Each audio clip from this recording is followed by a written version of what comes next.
बेटा स्कूल से आ गया? 3, 2, 1. नहीं आया? आज तो गया। तो पूछ क्यों रहे हो? कल की माँ भूल गया क्या? लगता है आज भी तुझे पीटना पड़ेगा। गलती से भी मत पीटना, वरना कल के जैसे बदला लूंगा। बदला? कैसा बदला? क्या किया तुमने कल? मैंने आपके टूथब्रश से अपने वॉशरूम का कमोड साफ किया। आज उसी टूथब्रश से आपने अपने दांत साफ किए। Oh no. तूने मेरे टूथब्रश से कमोड साफ किया?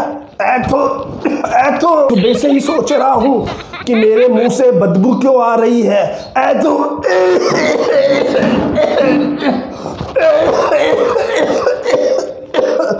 भगवान, ऐसा बेटा किसी को मत देना। ये सब आप भी किसी को नहीं देना भगवान। इसके मुंह से भी बदबू आती है, इसके जिस्म से भी बदबू आती है, और इसके कैरेक्टर से ही बदबू आती है। अच्छी ना पे